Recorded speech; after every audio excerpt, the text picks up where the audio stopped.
Welcome back everybody to this wonderful session. और previous lecture में हमने क्या किया था भैया, वेव का समाप्ति, है ना। Wave on string, sound wave दोनों हो गया है। बट पीवाईक्यू हम क्या, मैंने पीवाईक्यू बोला था कि हम कंबाइन लेंगे, तो इसलिए हमने दोनों चैप्टर का कंबाइन पीवाईक्यू बनाया है, एक आज और एक कल होगा। ठीक है, देखते हैं आज जितने नंबर ऑफ क्वेश्चन है पूरे हो पाते हैं या नहीं, और कल के लिए भी हमको कुछ और प्रिपेयर करना है। ठीक है, सो this is practice session of your wave वाला पार्ट, जो कि क्लास 11 का वेव, नॉट क्लास 12 का वेव। वेव ऑप्टिक्स नहीं, क्योंकि वेव ऑप्टिक्स में पढ़ा नहीं गया है। This is only for class 11 वाला वेव वाला सेक्शन, जिसका प्रीवियस ईयर क्वेश्चन आज हम सॉल्व करेंगे। So this is your P Y Q. अरे आ गया ये रहा, दिस इज मी, या this is me. Am I looking smart? Yes it is. P Y Q 01। ठीक है, दिस इज मी अगेन। मैं यहाँ लिखा तो है chemistry educator, yes it is, मैं केमिस्ट्री पढ़ाता हूँ, बट अभी फिलहाल एज अ सब्सिट्यूट आपको फिजिक्स भी पढ़ा रहा हूँ। ठीक है, I am pursuing BTech from one of the prestigious institute, that is IIT Lucknow. ठीक है, इसके बारे में थोड़ा पढ़ना, जानना और देखना कि ठीक है, ये इंजीनियरिंग कॉलेज के सेक्शन में कहाँ लाई करता है। ठीक है, मेरे कॉलेज के बारे में थोड़ा पढ़ना। ठीक है, कट ऑफ वगैरह सब एनालाइज करोगे, जेई वगैरह से कॉलेज मिलता है। I am JEE Main qualified candidate. ठीक है, खैर इंट्रो देना नहीं बनता था, सब जानते ही हो, बट कोई बात नहीं, एक पेज क्लियर तो हमने इंट्रो दे दिया। This is PYQ number 1, so I think we should start now and let's move on to our first question number, that is question number 1। कहां से आया भाई? MU triple E 2022। चलिए भैया, आप ही का एग्जाम है, आप ही का सवाल है, और काफी लेटेस्ट ताजा ताजा तरीन सवाल है। सवाल क्या है? A particle is executing SHM along a straight line. Its velocity at a distance x1 and x2 from the mean position are v1 and v2 respectively. Then time period is, अब देखो बहुत सिंपल सी बात है, क्या कह रहा है? एक पार्टिकल है जो कि सिंपल हार्मोनिक मोशन कर रहा है, S H M. S H M करते वक्त क्या होता है सर? एक बार ऊपर, फिर एक बार मीन पोजीशन पे, फिर एक बार नीचे। कह रहा है कि इसकी वेलोसिटी जो होगी, ठीक है, जब डिस्टेंस वो x1 चल चुका होगा, तो लेट्स से दिस डिस्टेंस भी x1, तो इस केस में जो वेलोसिटी है दैट इज v1, और ये डिस्टेंस चल जाएगा दैट इज x2, इसके वेलोसिटी है v2। कहां से? मीन पोजीशन से। ये मीन पोजीशन से ऐसे ऊपर, ये मीन पोजीशन से नीचे, this is our mean position. और होगा क्या सर? फिर ये ऐसे एसएचएम वेव को ऐसे जनरेट करेगा। ठीक है, आगे बढ़ेगा तो ये वेव को जनरेट करेगा। ठीक है, अब हमको ये नहीं पूछा, हमसे क्या पूछा है? हमसे ये पूछा है कि जो ये एसएचएम करते वक्त, ये जो पार्टिकल है जब ये एसएचएम करते वक्त एक वेव को जनरेट करेगा, तो टाइम पीरियड डिटरमाइन करके बताइए कि टाइम पीरियड का कौन सा करेक्ट रिलेशन हमको मिलेगा इनमें से। ठीक है, हमको ये चाहिए कि इनमें से टाइम पीरियड का कौन सा करेक्ट रिलेशन है।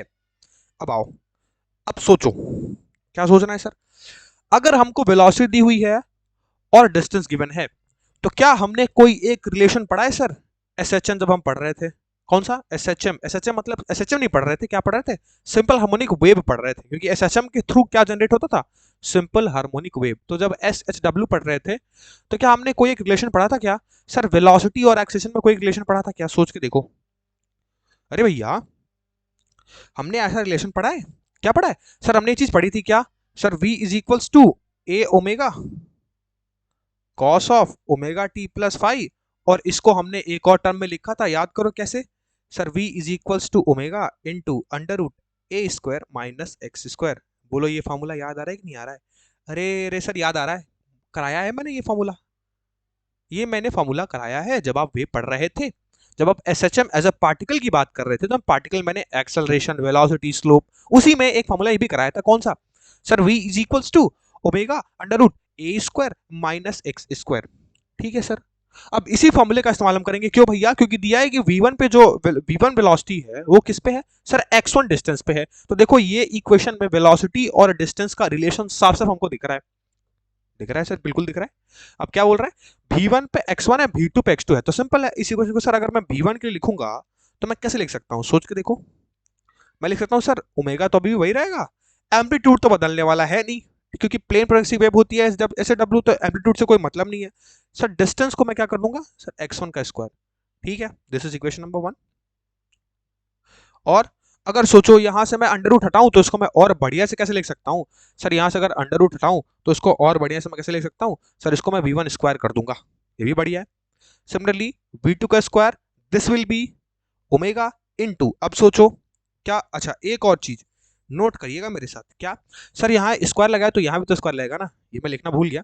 This again omega square, this will be A square minus X two का स्क्वायर, ठीक है, इक्वेशन नंबर 2। अच्छा अब सोचो क्या कुछ फेर बदल करके हमको कोई एक रिलेशन मिल सकता है यहां से, सोचो थोड़ा सा, क्या कुछ फेर बदल करके सर अगर हम ओमेगा और वी को एलिमिनेट कर दे, मतलब एक साइड हम ए स्क्वायर माइनस एक्स स्क्वायर को एलिमिनेट कर दे, और तो मैं क्या करूंगा अगर मैं इन दोनों इक्वेशन को सब्ट्रैक्ट कर दूं एक दूसरे को, तो कुछ हो सकता है सर, क्या मैंने इक्वेशन नंबर 1 इक्वेशन नंबर 2 दोनों क्या किया, सब्ट्रैक्ट कर दिया, तो एक रिलेशन मिला हमको, क्या sir v1 square minus v2 square, and this will B, सोचो ओमेगा स्क्वायर दोनों में कॉमन है, अब यहां से अगर मैं ओमेगा स्क्वायर दोनों में निकाल लूंगा, तो सोचो जब मैं यहां से, इस चीज को ध्यान देना सर, जब मैं इन दोनों को माइनस करूंगा तो ए स्क्वायर वाला टर्म तो नेग्लेक्ट हो जाएगा, तो सर बचेगा क्या, अंदर बचेगा sir x two square minus x one square वाला term, simple is that, so this will be x two square minus x one square वाला टर्म। हाँ सर बहुत बढ़िया, नो प्रॉब्लम। अच्छा अगर मैं यहां से ओमेगा स्क्वायर को सिंगल हैंडली रखूं तो मैं ये लिख सकता हूं sir V one square minus we to का स्क्वायर अपॉन एक्स टू का स्क्वायर माइनस एक्स वन का स्क्वायर, आप बिल्कुल लिख सकते हैं, नो प्रॉब्लम। अच्छा सर ओमेगा स्क्वायर दिया हुआ है, सर ओमेगा इक्वल्स टू क्या होता है, सर ओमेगा इक्वल्स टू होता है 2 पाई एफ, पढ़ाया है मैंने ये भी, बिल्कुल। सर इसको 2 पाई और अपॉन टी लिख सकते हैं, एफ को 1 बाई टी, तो 2 पाई बाई टी लिखा जा सकता है, बिल्कुल। तो सर इस ओमेगा स्क्वायर को कुछ मत करो ना, सब्स्टिट्यूट कर दो यहाँ।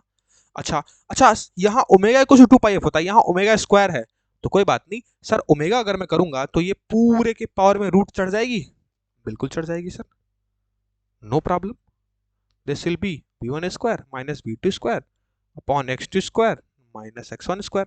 अच्छा सर ओमेगा में क्या लिख सकता हूं, 2 पाई बाई टी, ठीक है, this will be v1 square minus v2 square x2 square minus x1 square. अच्छा सर हमको t का रिलेशन चाहिए, उल्टा कर दो, t ऊपर 2 पाई नीचे, तो ये पूरी टर्म भी क्या होगी, उल्टी हो जाएगी, दिस विल बी x2 का स्क्वायर माइनस x1 का स्क्वायर v1 का स्क्वायर माइनस v2 का स्क्वायर। अच्छा टाइम पीरियड चाहिए सर, टाइम पीरियड 2 पाई को अगर मल्टीप्लाई कर दो, no problem, this will be x2 का स्क्वायर माइनस x1 का स्क्वायर v1 का स्क्वायर माइनस v2 का स्क्वायर। लो भैया ये एक बढ़िया ताजा तरीन सा रिलेशन हमको मिल गया, मिलाते हैं आंसर, दिया है क्या, दिया है क्या कहीं, बिल्कुल x2 का स्क्वायर माइनस x1 का स्क्वायर अपॉन v1 का स्क्वायर माइनस v2 का square, B number is your absolutely, आगे 2 पाई भी लगाए, एब्सोल्युटली करेक्ट आंसर। किसी का आया क्या, किसी का आया क्या, no problem, it's okay, clear है, क्लियर है, B absolutely yes, it is simple as that, कुछ नहीं सब पढ़ाया है, पूरे टर्म को पढ़ाया है बढ़िया से, ये एक बढ़िया फॉर्मूला था और इसमें हमने बड़ा बढ़िया से इसको डिराइव भी किया था। जिन बच्चों ने ये लेक्चर अटेंड किया है तो मैंने सिंपल सा फार्मूला दिया था, हमने कुछ नहीं किया है, सिर्फ मैथ्स ही लगाई है उसके बाद।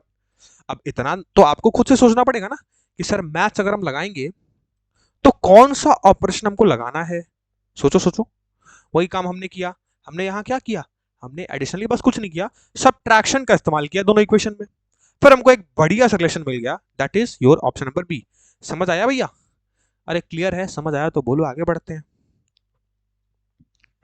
फटाफट से, फटाफट से बता दो बच्चा, अरे दो ही लोग तो फटाफट बता दो, क्लियर है, समझ आया ना, कोई ऐसा परेशानी वाला बात, कोई दिक्कत वाला बात तो नहीं है, जल्दी से, क्विक,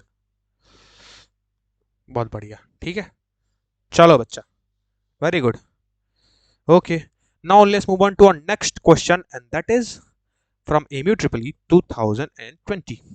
क्वेश्चन क्या है सर, क्वेश्चन है an ambulance producing siren with frequency 300 hertz, ठीक है, is moving in positive x direction, okay, with a velocity 45 metre पर सेकंड। अब देखो यहाँ क्या है, डॉपलर इफेक्ट वाला कॉन्सेप्ट यहाँ लगेगा, क्यों भैया, देखो पूछा गया कैलकुलेट द एपरेंट फ्रीक्वेंसी, क्या बात कर रहे हो सर, कितनी सिंपल सी चीज, अगर एपरेंट फ्रीक्वेंसी सीधे पूछ दी गई, इसमें तो कुछ करना ही नहीं है, बस क्वेश्चन को पढ़ो और क्वेश्चन को देखोगे तो पता चल जाएगा। मैंने पढ़ा रखा है, क्या बोला, एक एम्बुलेंस है जो कि सायरन प्रोड्यूस कर रहा है, उसकी फ्रीक्वेंसी दी हुई है 300 हर्ट्ज, जो कि मूव कर रहा है पॉजिटिव एक्स डायरेक्शन में।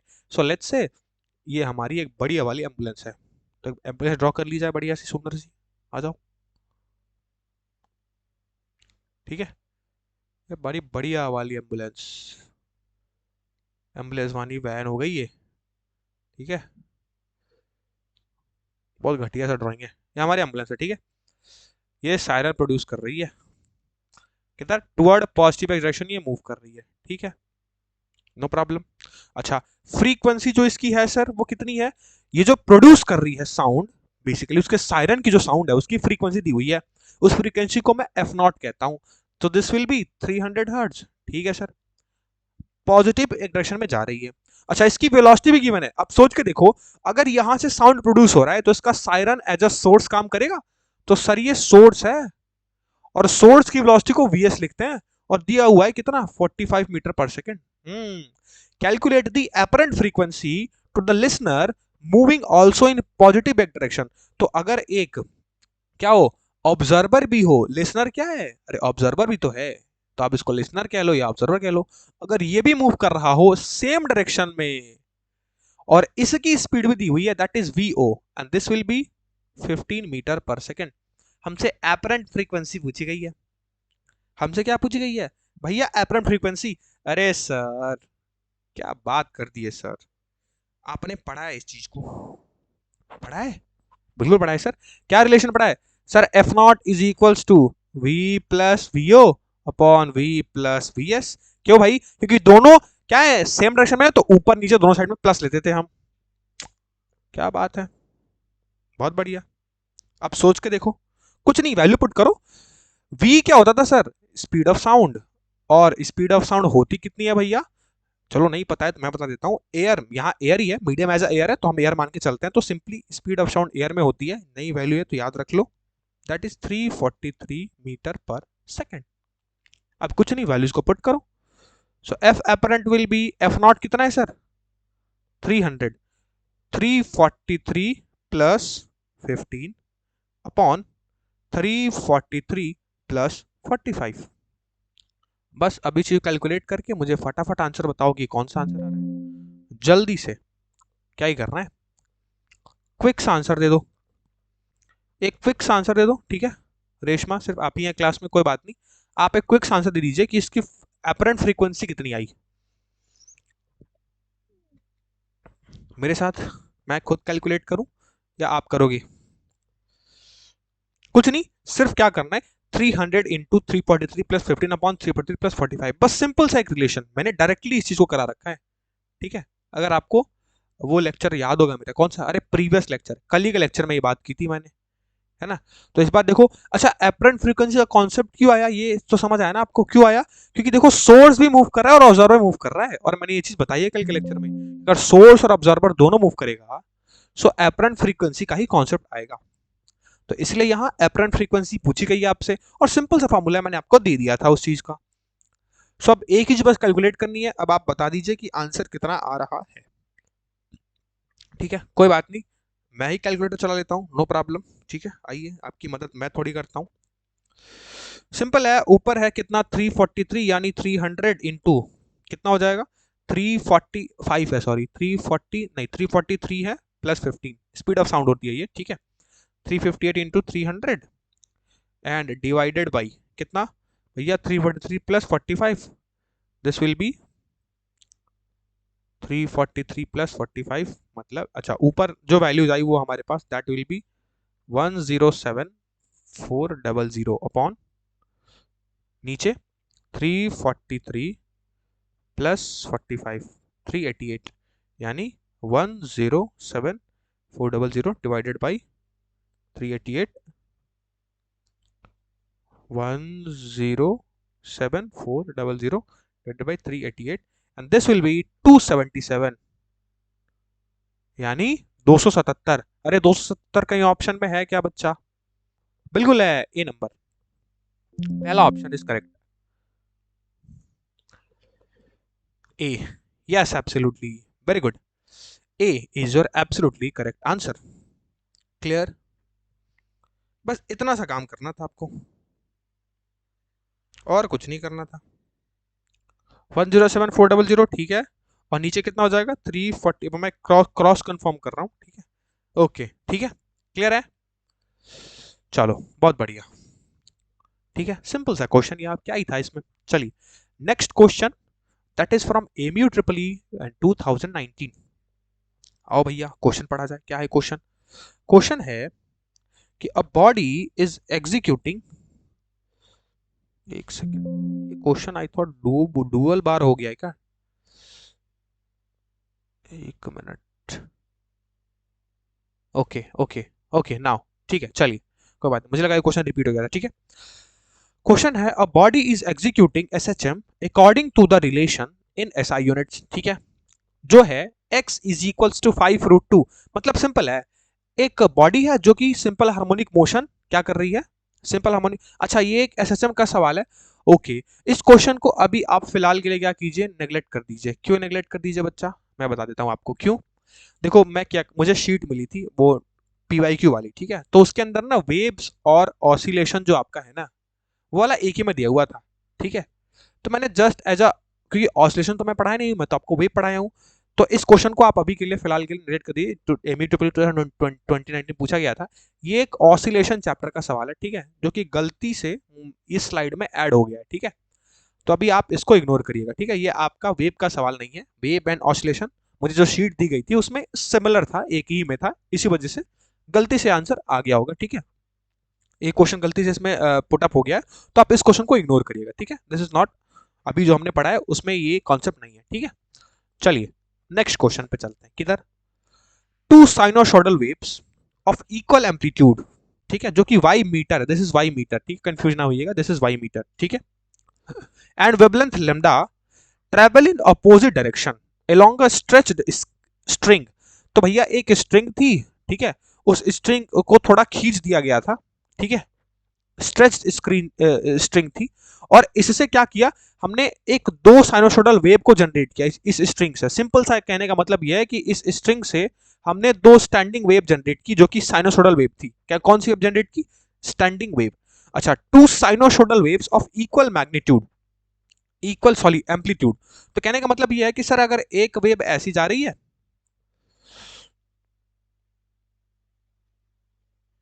ना,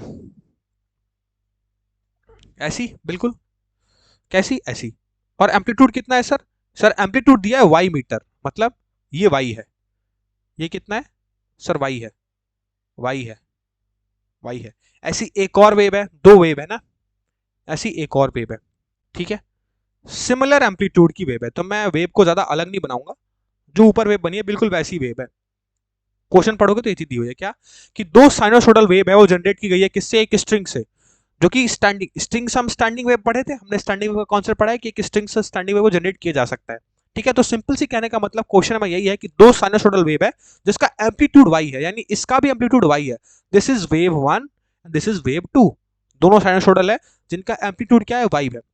हमसे ये पूछा गया है ना कि इनका, इन दोनों के कॉम्बिनेशन से जो स्टैंडिंग वेव बनेगी उसका थर्ड एंटी नोड किस डिस्टेंस पे होगा। अगर मैं एक एंड से नापू तो, चाहे आप इस एंड से बता दो, चाहे आप इस एंड से बता दो।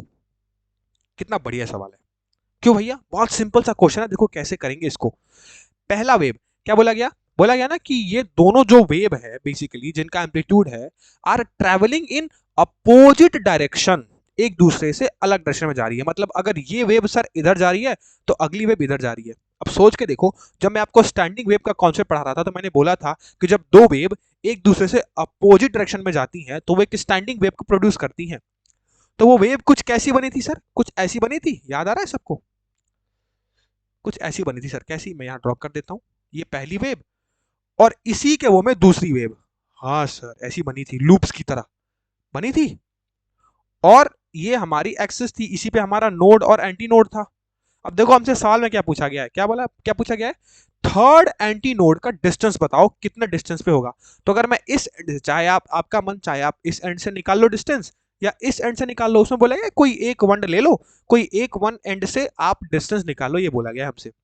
सोचो सर, पहला नोड यहां बनेगा, दूसरा नोड यहां बनेगा, तीसरा नोड यहां बनेगा, बट तीसरा नोड नहीं, तीसरा एंटी नोड पूछा गया है। तो सोच के देखो सर, नोड कौन सा बनता है, जो जीरो वाला पोजीशन होता है, और जो मैक्सिमम पोजीशन होता है उसको एंटी नोड। तो सर ये first node, this is node n1, this is second node n2 and this is third node n3। वैसे ही sir this is anti node 1, this is anti node 2 and this is anti node 3। मतलब यहां ये वाला distance कहां से कहां, sir अगर इस एंड से देखूं तो ये एंड से ये वाला डिस्टेंस हमसे पूछ रहा है कि थर्ड एंटी नोड, किसी एक एंड से बता दो कि थर्ड एंटी नोड का डिस्टेंस कितना होगा। बेसिकली यहां से यहां तक की डिस्टेंस हमसे पूछी गई है क्वेश्चन में। अब सिंपल है, बिल्कुल है। कैसे, सर दो नोड के बीच का डिस्टेंस कितना होता है, हमने पढ़ा है सर लेमडा बाई 2। तो नोड 1 एंड नोड 2 के बीच का डिस्टेंस कितना होगा, lambda by 2। Similarly node 2 node 3 के बीच का डिस्टेंस कितना होगा सर, अगेन लेमडा बाई 2। और एक नोड और एक एंटी नोड के बीच का डिस्टेंस कितना होता है सर, लेमडा बाई 4। बोलो पढ़ाया है आपको, बिल्कुल पढ़ाया है। अब कुछ नहीं करना है, टोटल डिस्टेंस के लिए सर सभी को जोड़ दो। सो अगर मैं टोटल डिस्टेंस आपसे पूछ लूंगा तो आई थॉट अब आप सॉल्व कर चुकी होंगी, और वो कितना होगा सर, वो टोटल होगा sir lambda by 2 plus lambda by 2 plus lambda by 4। यही तो होगा, बिल्कुल। अब आंसर दे दीजिए कैलकुलेट करके। Sir lambda by 2 lambda by 2 lambda, तो lambda plus lambda by 4, this will be 4 lambda plus lambda by 4। So the answer will be 5 lambda by 4। क्या कहीं ऑप्शन में 5 लेमडा बाई 4 दिख रहा है? अरे सर बिल्कुल दिख रहा है। कौन सा, बी नंबर। बोलो पढ़ाया था कि नहीं पढ़ाया था, एकदम कराया हुआ पढ़ाया हुआ सवाल, बी। Yes absolutely B. कितना बढ़िया आंसर आपने दिया sir, B is absolutely correct answer. Yes बच्चा, बी इज बहुत बढ़िया, B is absolutely correct answer. इसका मतलब आपने उस कॉन्सेप्ट को याद रखा है जो मैंने पढ़ाया था। क्लियर है, बहुत बढ़िया। देख लो एकदम सिमिलर सा कॉन्सेप्ट जो मैंने क्लास में कराया, बिल्कुल वही चीजें पूछी गई। तो मैंने आपको जो जो बातें बताई हैं बस आप उस चीज को याद रखिएगा, आपके एग्जाम में वो क्वेश्चन बिल्कुल, अगर आप कंप्लीट कर चुके हैं तो आप इस प्रैक्टिस को अटेंड करिए, बिल्कुल करिए, नो प्रॉब्लम। क्लियर, मतलब बच्चे रिकॉर्डिंग देखते हैं मेरी, बहुत बढ़िया। अच्छा कैसा लगा, एक बार रिव्यू फीडबैक दे दो। ठीक है, नए बच्चों तुम पहली बार देख रहा हूँ, अगर तुमने पढ़ा है वेब का सारा वीडियो लेक्चर तो बताओ कैसा लगा, फीडबैक दे दो एक बार। बढ़िया था, वेरी गुड। हीट ट्रांसफर का मैंने ऑलरेडी करा दिया पीवाईक्यू वगैरह, तो उसको देखो। ठीक है, मजे लो। ठीक है, कंटेंट कैसा लगा, अच्छा सिर्फ बढ़िया या बहुत बढ़िया ये बताओ। मजाक कर रहा हूँ, जेन्युइन रिव्यू देना, ठीक है, जैसा तुमको लगे। सब कुछ समझ आया होगा, मैंने इन डिटेल सब कुछ पढ़ाया उसके अंदर। ठीक है, चलिए, ओके। सो आई थिंक आगे बढ़ा जाए नेक्स्ट क्वेश्चन की तरफ, बिल्कुल बढ़ा जाए। Next question is from AMI triple E 2018। ठीक है सर, कोई बात नहीं, कर लेंगे सर, क्या क्या दिक्कत है, पढ़ो क्वेश्चन पढ़ो। क्या बोल रहा है क्वेश्चन, ये बोल रहा है कि sir rocket is moving at a speed of 200 meter पर सेकेंड, ठीक है, टुवर्ड अ स्टेशनरी टारगेट। बहुत बढ़िया, एक रॉकेट है। अच्छा रॉकेट बना लिया जाए, बिल्कुल, थोड़ा इग्निशन विग्निशन बढ़िया सा। ये बात, ये हमारा चला रॉकेट, मैंने एयरप्लेन बना दिया, बट चलो कोई बात नहीं, इसको मान लो एज अ रॉकेट। ठीक है, ये हमारा रॉकेट है बढ़िया वाला, हैवी सा रॉकेट ये हमारा है। ठीक, चलो भैया ये रॉकेट है हमारा, ठीक है, ये मूव कर रहा है किधर, अच्छा इसकी स्पीड कितनी है 200 मीटर पर सेकेंड, ठीक है, कोई बात नहीं, अभी आगे और बढ़ा जाए। टुवर्ड अ स्टेशनरी टारगेट, ठीक है, यहां हमारे एक टारगेट है, ठीक, टुवर्ड अ स्टेशनरी टारगेट, ये टारगेट रेस्ट पे है, मतलब स्टेशनरी है, ठीक है सर, कोई प्रॉब्लम नहीं। While moving it emit a wave of frequency 1000 hertz. जब ये मूव कर रहा था ना तो इसने 1000 हर्ट्ज की फ्रीक्वेंसी क्या की, जनरेट की, एमिट की अपने अंदर से। अब सोच के देखो, अगर ये फ्रीक्वेंसी को जनरेट कर रहा है तो सर ये एक सोर्स की तरह एक्ट करेगा, बिल्कुल। तो अब मैं इसका लिख सकता हूं कि सर इसकी सोर्स की वेलोसिटी कितनी है 200 मीटर पर सेकेंड।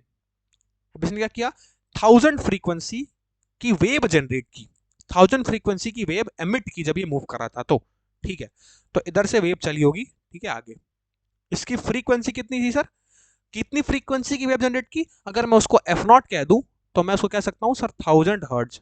ठीक है, अब क्या कह रहा है, some of the sound reaching the target and get reflected back to the rocket. अच्छा, अब ये वेव चली चली चली और उस टारगेट को हिट करके कुछ वेव जो थी वो रिफ्लेक्ट हो गई एज अ एको।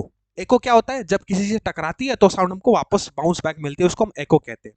ठीक है, तो कुछ वॉइस जो साउंड इसने प्रोड्यूस की, मतलब जो इसकी जो वेव थी बेसिकली, जो उसने वेव, अब सोचो ना एक रॉकेट चलेगा तो क्या करेगा, अगर कुछ फ्रीक्वेंसी की वेव हमको क्या करिए वो एमिट कर रहा है तो वेव जाएगा उस टारगेट से टकराएगा और एको के फॉर्म में वो क्या होगा, रिफ्लेक्ट होगा। तो उसने वही बोला कि जब वो टारगेट को हिट किया जो कि टारगेट रेस्ट पे था, तो ऐसा एको के फॉर्म में हमको क्या मिला, उसका जो वेव था वो रिफ्लेक्ट हो गया कुछ पार्ट। ठीक है, पूछा गया कि the frequency of echo as detected by the rocket is, ये पूछी गई है कि सोच के देखो 1000 हर्ट्ज की फ्रीक्वेंसी उसने खुद जनरेट की थी।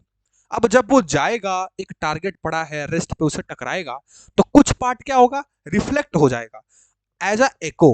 और जो रिफ्लेक्टेड वाला पार्ट है ना, सोचो ना ये वेव जाएगा तो यार कुछ वेव रिफ्लेक्ट बैक होके भी तो आएगी, और जो रिफ्लेक्टेड वेव्स है उस रिफ्लेक्टेड वेव की हमसे फ्रीक्वेंसी पूछ रहा है। अब देखो कुछ नहीं, सिर्फ क्वेश्चन को घुमाया गया है।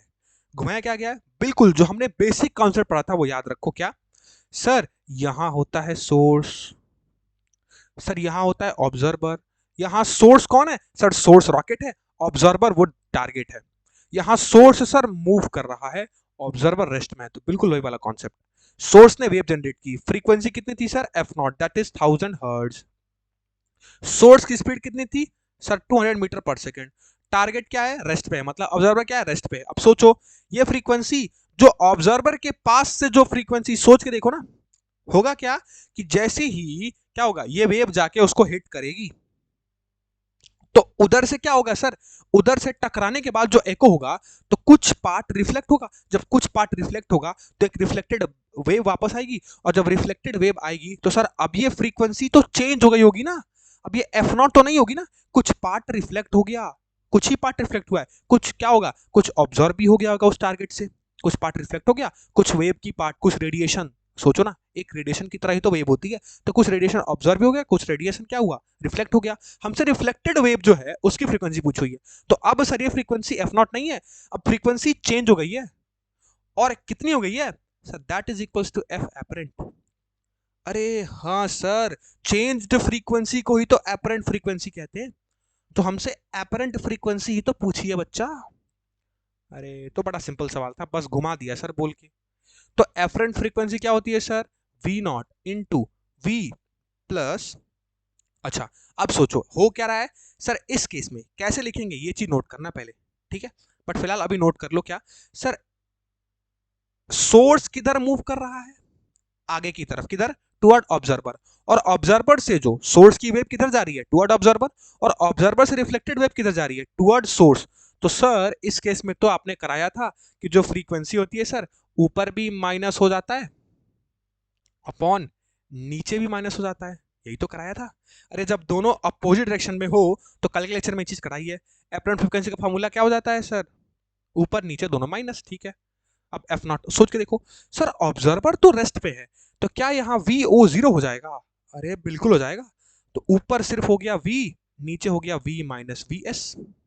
हाँ सर समझ गए, कोई प्रॉब्लम नहीं। तो सिर्फ ऊपर वी, नीचे वी माइनस वी एस। अब तो कुछ नहीं सर, एपरेंट फ्रीक्वेंसी पूछी है तो रख दो। अरे एफ नॉट कितनी है सर, 1000। स्पीड ऑफ साउंड कोई दिक्कत नहीं, 300 कितने लिए थे पीछे, 343 लिए थे, ले लो 343, नो प्रॉब्लम। अपॉन वी कितना है sir, v that is 330 minus 200, 330 नहीं 343 ले लो, कोई प्रॉब्लम नहीं इधर भी। 343 330 343 दोनों केस में लेके चलते हैं। ठीक है, तो आप चाहे इजीली कैलकुलेशन के लिए 330 भी ले सकते हैं, 343 भी ले सकते हैं, नो प्रॉब्लम, मैं अच्छे से लिख देता हूँ यहाँ। ठीक है, बहुत सारे केस में 343 मतलब जनरल 343 ही होती है। ठीक है, 343 this will B 343 minus source की स्पीड कितनी है sir, 200।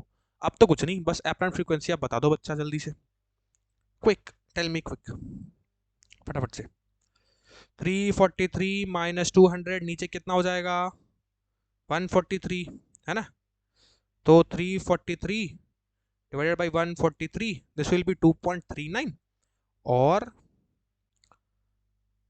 1000 into 2.39, this will be 2390, मतलब सिंपली कितना 2450 के बराबर। अच्छा थोड़ा सा यहाँ और भी वो है, तो एक काम करते हैं, हमने 343 लिया तो इसमें से कोई ऑप्शन मैच नहीं हो रहा है, लगभग लगभग उसी का राउंड आ रहा है, तो कोई बात नहीं, इस कैलकुलेशन के लिए आप 330 ले लो, कोई प्रॉब्लम नहीं। जनरली 330 ही लेंगे क्योंकि आसान कैलकुलेशन होगा, तो 330 लोगे तो शायद आंसर आ जाए। करके देखो कोई ऑप्शन से मैच, क्योंकि थोड़ा कम वैल्यू आ रही थी 343 पे, अब करके देख लो, अब आ जाएगा। ठीक है, देखो दोनों वैल्यू, कंफ्यूज नहीं होना है। स्पीड ऑफ साउंड आप 343 भी ले सकते हो, किसी किसी केस में 330 भी ले सकते हो, दोनों चलता है। ठीक है, मैंने पीछे 340 से करा दिया था, ठीक है, बट कोई बात नहीं, 330 भी आप एज ए लेके चल सकते हो वैल्यूज। ठीक, चलिए तो नोट कर लीजिए, 330 ऊपर है तो 330 माइनस 200, नीचे कितना हो जाएगा 130, 330 divided by 130, this will B 2.53, और जब आप इस चीज को मल्टीप्लाई करोगे, सो this will B 1000 into 2.538, this will B 2538। अरे 2538 को 2540 भी तो किया जा सकता है। C number is absolutely correct, थोड़ा सा का अंतर, no problem, H Z hertz लगा लो, सी नंबर आया, सी, बहुत बढ़िया, वेरी गुड, यही तो चाहिए था। कोई दिक्कत नहीं, कैलकुलेशन वाइज हमने अलग अलग वैल्यू अलग जगह रख दी, कोई प्रॉब्लम नहीं। मैक्सिमम केसेस में आप कोशिश करना कि 330 सॉल्व करो, क्यों देखो 330 है ना तो इजीली कैलकुलेशन हो जाएगा, तो आप पीछे वाले क्वेश्चन को भी 330 से सॉल्व कर सकते थे, अप्रॉक्स वैल्यूज आती, थोड़ी सी आती बट अप्रॉक्स ही आती। ठीक है, बस मैंने यहाँ 340 ले लिया था, कोई प्रॉब्लम नहीं, आप 330 343 ले सकते हो। अगर कहीं मेंशन दिया है, देखो यहाँ मेंशन किया गया था, ओ मैं तो ध्यान ही नहीं दिया, यहाँ मेंशन किया गया है सर वेलोसिटी ऑफ साउंड 330 है, तो आप 330 लेके चलना। ठीक है, ठीक है, सिंपल इज दैट, बहुत बढ़िया, जबरदस्त सर, बढ़िया, पहली बार ये सारे चैप्टर पढ़ रहे हैं, अरे वाह, वेरी गुड, थम्स अप, बहुत बढ़िया। ठीक है, ये क्वेश्चन बहुत आसान था, कुछ नहीं बस कॉन्सेप्ट घुमाया था सर, कॉन्सेप्ट तो जो पढ़ाया था वही है। नेक्स्ट क्वेश्चन, कितने क्वेश्चन बचे हैं बच्चा? अच्छा यहाँ से, तो एक काम करते हैं, देखो मैंने जेएमएन क्वेश्चन भी ऐड किए थे इसमें, क्योंकि इस सेशन के बाद जेएमएन भी लेने वाला था, बट कोई बात नहीं, आज हम ये दो जो क्वेश्चन और बचे ना ये कर लेते हैं। ठीक है, उसके बाद सेशन को एंड कर लेंगे, क्योंकि बच्चे आज ज़्यादा है नहीं। ठीक है, फिर कल एक और सेशन जो होगा प्रैक्टिस सेशन, उसमें क्या करेंगे, जेई मेन ये जो है बहुत सारे, देखो 2023 के सारे क्वेश्चन लेके आए हो, बढ़िया वाले एकदम मजेदार वाले जेई मेन के। ठीक है, और नीट के क्वेश्चन कंबाइन भी कर लेंगे, फिर ये चैप्टर में निपट जाएगा हमारा। ठीक है, चलिए now let's move on to our next question, that is from MU triple 2018। क्या था, एक विशल है, विशल मतलब सीटी, a whistle producing sound wave of frequency 9500 hertz. ठीक है, मतलब एक सीटी है जिस जो कि साउंड वेव को जनरेट करी, जिसकी फ्रीक्वेंसी कितनी है 9500 hertz, and above is approaching a stationary person with speed v. अच्छा, बस सेम क्वेश्चन यार, कितने क्वेश्चन पूछे गए यार मेरे लास्ट वाले कॉन्सेप्ट से, कोई बात नहीं, वो इंपॉर्टेंट था इसीलिए, डॉपलर इफेक्ट के सारे क्वेश्चन आए। ठीक है, चलिए करेक्ट सीटी है। ठीक है, सीटी थोड़ा बना ली जाए, बिल्कुल बनाई जाए। सीटी कैसी होती है, ऐसे दिखती है सीटी, और इससे साउंड वेव जनरेट हो रही है, जिसकी फ्रीक्वेंसी कितनी है सर, इससे साउंड वेव जनरेट हो रही है, जिसकी फ्रीक्वेंसी सर एफ नॉट मान लो जो दी हुई है 9500 हर्ट्ज। ठीक है, और उसके अबव भी, मतलब वेरिएबल फ्रीक्वेंसी जनरेट की जा सकती है, मतलब 9500 हर्ट्ज, और उसके साथ साथ और भी वेरिएबल फ्रीक्वेंसी को हम जनरेट कर सकते हैं, मतलब जितनी तेज फूंक मारोगे और फ्रीक्वेंसी बढ़ सकती है उसकी। ठीक है, बोला गया है एक स्टेशनरी पर्सन इससे कुछ दूर है, स्टेशनरी पर्सन मतलब अरे ऑब्जर्वर की बात कर रहा है भैया, वो रेस्ट पे पड़ा हुआ है। ठीक है, स्टेशनरी मतलब रेस्ट पे ऑब्जर्वर पड़ा हुआ है, एक इंसान है, यहाँ इंसान है। ठीक है, अच्छा अब इसकी जो वेव जनरेट हुई, ये जो वेव है बेसिकली उसकी वेलोसिटी कितनी है, ठीक है, जो वेव है उसकी वेलोसिटी कितनी है, वी मीटर पर सेकंड। ठीक है, अच्छा अच्छा नहीं, एक काम कर रहा हूँ, ये चीज समझो ध्यान से, फिर से चीज देखो क्या दिया गया, obviously producing sound wave of frequency 500, ठीक है, and above is approaching a stationary person, मतलब कि लेट्स से कि यहां भी एक इंसान है जो कि सीटी मारते हुए आगे बढ़ रहा है टुवर्ड ऑब्जर्वर, और ये जो इंसान है इसकी वेलोसिटी कितनी है सर, वी मीटर पर सेकंड दी हुई है। ठीक है, मतलब ये एज अ सोर्स काम कर रहा है, मतलब सीटी मारते मारते आगे बढ़ रहा है। अरे वेव तो आगे बढ़ेगी, स्पीड ऑफ साउंड तो होगा ही भाई, साउंड वेव की स्पीड भी कुछ ना कुछ तो होगी, जिस स्पीड से वेव आगे बढ़ेगी, साथ में ऑब्जर्वर भी, मतलब एक इंसान है समझ लो, वो सीटी मारते हुए आगे बढ़ रहा है, और उससे कुछ दूर एक ऑब्जर्वर जो कि रेस्ट पे पड़ा हुआ है, सेम कॉन्सेप्ट वही वाला। कोई बात नहीं, सोर्स ऑब्जर्वर से बहुत सारे सवाल पूछे गए, कोई बात नहीं, हमने कॉन्सेप्ट भी बढ़िया से सीखा है। अब बोला गया कि वेलोसिटी ऑफ साउंड अगर 300 है, मतलब v की वैल्यू 300 है और vs की वैल्यू v मीटर पर सेकेंड है। उसने vs नहीं दिया, vs मतलब सर सोर्स की वेलोसिटी, सोर्स मतलब सर वो जो सीटी, जो इंसान खड़ा होकर उस सीटी को बजा रहा है ना, वो लेके जब आगे बढ़ रहा है उस सीटी को, तो उसकी वेलोसिटी। तो यहाँ vs is equals to v।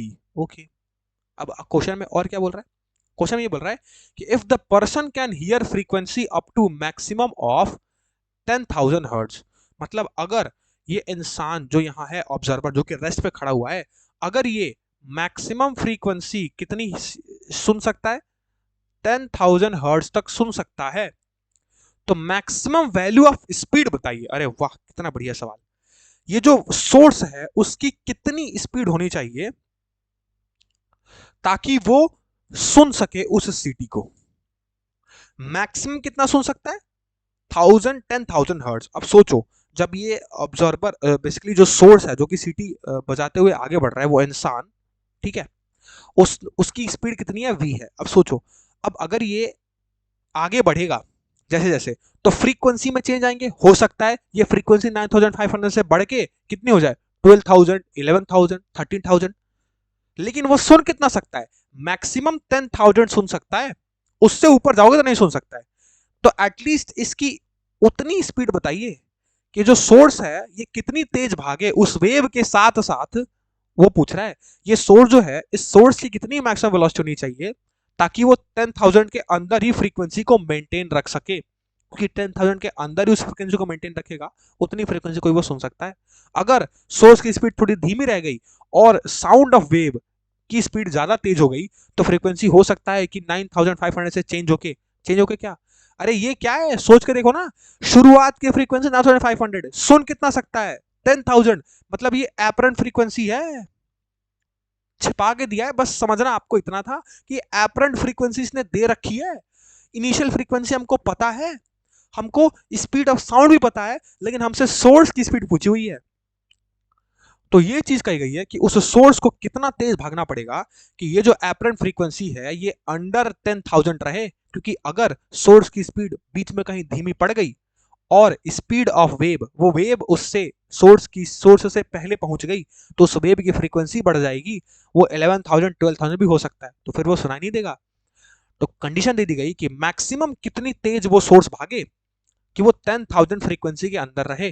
तो छिपा के मोटा मोटी डेटा यहाँ दिया गया है कि यहाँ एपरेंट फ्रीक्वेंसी दी हुई है, इनिशियल फ्रीक्वेंसी भी दी हुई, स्पीड ऑफ साउंड भी दिया हुआ है, हमसे वीएस पूछ रहा है। अब तो सर एक ही कॉन्सेप्ट लगेगा, सबने पढ़ रखा है क्या, सर अगर ऑब्जर्वर रेस्ट पे और सोर्स ऑब्जर्वर की तरफ भाग रहा है, तो एपरेंट फ्रीक्वेंसी का फॉर्मूला क्या हो जाता है भैया, वो हो जाता है sir v upon v minus v S.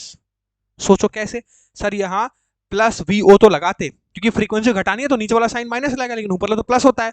लेकिन सर ऑब्जर्वर तो रेस्ट में है, तो ये पूरी वैल्यू तो जीरो हो जाएगी। हाँ सर, तो सिंपली इक्वेशन क्या हुआ, बिल्कुल पीछे वाला जो सवाल था बिल्कुल वही टाइप का सवाल ये भी है, बस वैल्यू चेंज कर दी, तरीका गलत अलग कर दिया बस पूछने का। तो अगर एपरेंट फ्रीक्वेंसी, अब सोचो क्या क्या गिवन है, सर एपरेंट फ्रीक्वेंसी दी हुई है, सर v दिया हुआ है, सोचो दिया हुआ है, बिल्कुल दिया हुआ है, हमसे पूछ कर है vs, तो सिंपल है, एपरेंट फ्रीक्वेंसी का सर 10,000 रख दे, इतनी तक वो सुन सकता है।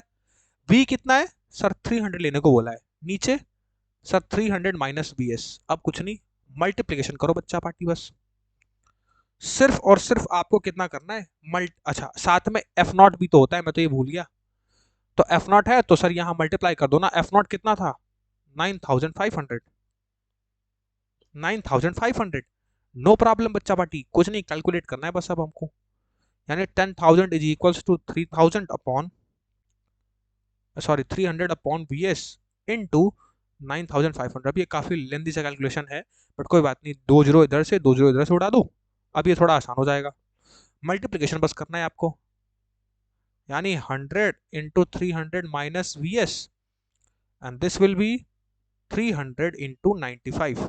अब थोड़ा कैलकुलेट करो यार मेरे साथ, तुम सब भी कैलकुलेट करो, कितना आ रहा है बस ये कैलकुलेट करके बता दो। अच्छा, एक और तरीके से इसको सॉल्व कर सकते थे बहुत इजीली तरीका से। कैसे? मुझे अभी याद आया, देखो इस तरीके को इतना लेंदी ना जाओ, हालांकि ऐसे आप जा सकते हो अगर आपके पास बहुत समय है तो, बट इतना लेंदी ना जाओ। देखो मैं इसको सॉल्व करता हूँ कैसे, मुझे अभी याद आया इस चीज को, मैं देखा नहीं यहाँ एफ नॉट मल्टीप्लीकेशन में।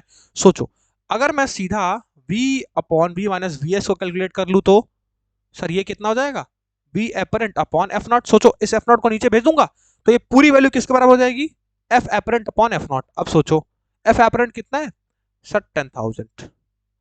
ये कितना है सर, 9500। ये दो से दो कट, ये दो जीरो कट गया, तो बचा कितना सर, 100/95, यानी v upon b minus v s is equals to 100/95। अच्छा, इसको कुछ और शॉर्ट किया जा सकता है क्या? सोचो, 5 टाइम से यानी 25 से कैलकुलेट तो ऊपर क्या हो जाएगा 20 और नीचे 595, दिस विल बी 19। 19 हाँ ठीक है, यानी 20/19। देखो कितना शॉर्ट हो गया। अब एक और स्लाइड ले लिया जाए, बिल्कुल ले लिया जाए। अब यहाँ कर लेते हैं। जिन बच्चों ने कैलकुलेट कर लिया बहुत अच्छी बात है, मैं आपके साथ बहुत आराम आराम से कर रहा हूँ ताकि बहुत सबको समझ आ जाए, इसीलिए बहुत आराम आराम से करते हैं। ठीक है, अब कुछ नहीं, अब कैलकुलेट बस करना है सर। सर 300 पुट कर दो ऊपर। अच्छा, इसको और शॉर्ट करने के लिए और शॉर्ट कर लो। क्या सर, मल्टीप्लाई कर दो ना इधर सीधे। 19v is equals to 20v minus 20vs। ठीक है, कोई प्रॉब्लम नहीं। 20v minus 20vs। अब सोचो यहाँ से vs चाहिए ना, so 19v minus 20v, sorry 19v plus, sorry नहीं, 19v माइनस 20v या 20vs is equals to 20v minus 19v। Sir 20vs is equals to v, so vs is equals to v upon 20, this will be 300/20। अब बस calculate कर दो sir, एक zero से एक zero cut गया, आया कितना 15। लो, D number is absolutely correct. बहुत शॉर्ट तरीके से सॉल्व किया इसको, क्लियर है?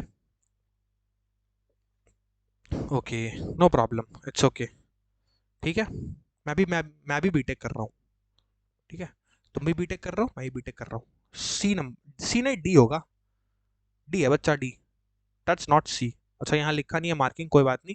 This is A, this is B, this is C, this is D. D होगा 15। ठीक है, तो इसको मैंने और सिंपल तरीके से सॉल्व कर दिया आपके लिए। कॉन्सेप्ट बिल्कुल वही लगेगा, इससे बाहर कुछ नहीं। ठीक है, ठीक है, बहुत बढ़िया, वेरी गुड। चलिए next question, AMU triple 2015। Okay, ये कौन सा सवाल है सर, आओ पढ़ा जाए। Two progressive wave are represented by the following equation. ठीक है सर, कोई बात नहीं, दो इक्वेशन दिया हुआ है। दादा ये तो सिंपल है, ये तो सिंपल है, मैंने कर रखा है इस टाइप का तो मैंने सीधा तुमको बता रखा था। That is 2 pi 10t minus 0.1 into x, और y2 दिया हुआ है। दो इक्वेशन सिंपली दिए हुए हैं, बस कुछ नहीं, बहुत सिंपल है ये। दो इक्वेशन सिंपली दिए हुए हैं, that is 20t minus 0.2x। हमसे पूछा क्या, find the ratio of their intensity. कितना सिंपल सा सवाल, मैंने बता रखा है sir, intensity is directly proportional to amplitude का स्क्वायर। किसको किसको याद है वो लेक्चर? अरे I is directly proportional to amplitude का स्क्वायर। तो अगर मेरे को सिंपल सा रिलेशन चाहिए, क्या I1 अपॉन I2, तो क्या मैं सीधे कर नहीं सकता हूँ A1 square upon A2 square? अरे कर सकते हो सर, बिल्कुल कर सकते हो। अच्छा, अब सर A1 A2 कैसे पता करें इस इक्वेशन में? मैं बोला सिंपल जनरल इक्वेशन को याद करो। जनरल इक्वेशन क्या होता है, y is equals to a sine omega t minus k x. अरे सर अब सोचो जरा, इसको और इसको कंपेयर करो, फिर से इसको और इसको कंपेयर करो, तो क्या दिख रहा है सर, साइन के आगे जो लिखा होता है वो एम्पलीट्यूड होता है। सर साइन के आगे लिखा हुआ है 10, साइन के लिखा हुआ है 20। अरे मतलब A1 कितना हो गया सर, 10, A2 कितना हो गया सर, 20। अरे अब इंटेंसिटी का रेशियो पूछ रहा है, तो सिंपल है, I1/I2 is equals to A1 square upon A2 square, यानी 10/20 का whole square. This will be 1, this will be 2, this will be 1/4 का होल स्क्वायर, 1/16। अरे सर क्या ही था, डी नंबर। सबने मार दिया डी नंबर, धड़ल्ले से मार दिया डी नंबर। कुछ नहीं, मैंने सीधा कराया, दिखा दूंगा कहां कराया है। बहुत बढ़िया, बहुत ही बढ़िया। एक सेकंड, एक second, no no no no no no, it's my mistake. Guys that will be 1/4, that not 1/16। ओहो, कितना ब्लंडर सा मिस्टेक कर दिया, अभी मुझे ध्यान आया। दिस विल बी 1/2, और 1/2 का स्क्वायर 1/4 होगा ना। This is not correct, this is B number is correct. It's my bad, it's my bad, I am really sorry about that. ठीक है, मैंने ध्यान नहीं दिया उस चीज को, कोई बात नहीं, करेक्ट कर लो, नो प्रॉब्लम। ये ऑप्शन क्या था? This option is 1/16। ठीक है, बट ऑप्शन करेक्ट क्या है बच्चा? करेक्ट है 1/4, बी नंबर। ठीक है, जिन्होंने बी दिया, वेरी गुड। ठीक है, मैंने, मेरी गलती थी कि मैंने 1/16 कर दिया, कोई बात नहीं, मैंने देखा नहीं, आई अपोलोजाइज फॉर दैट। मैं आंसर चेंज कर देता हूँ, दिस विल बी बी। ठीक है, बी नंबर। ठीक है, क्योंकि 1/2 का स्क्वायर 1/4। ठीक है, चलिए, समझ आया सबको? बहुत बढ़िया, बहुत ही बढ़िया। ठीक है, नाउ आगे, आगे तो जेई मेन हो गया, खत्म, दैट्स इट। एमयू ट्रिपल ई का पूरा सेक्शन मैं खत्म कर लिया है। ठीक है, ओके, कोई बात नहीं, टाइम भी हो गया हमारा। अब देखो, कल कल के लेक्चर में कहा जेई एंड नीट, कल के लेक्चर में जेई और नीट कंबाइन कर लेंगे साथ में। ठीक है, फिर ये चैप्टर की प्रैक्टिस हो जाएगी समाप्त।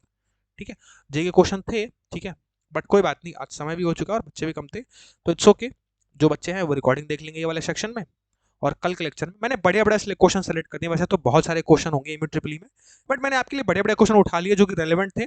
ठीक है, जो कि आपको लगे कि हाँ, हमको ये आता है सर, हमने ये चीज पढ़ी है। ठीक है, तो बिल्कुल देख लो, इस टाइप के सवाल ही आते हैं। ठीक है, कोई अलग सा, कोई बाहर सा, कोई ऐसा कॉन्सेप्ट है नहीं। ठीक, तो मैं एंड करता हूं आज के सेशन को, मिलेंगे आपसे नेक्स्ट लेक्चर में, प्रैक्टिस सेशन नंबर 2 पे, जो कि कल होगा।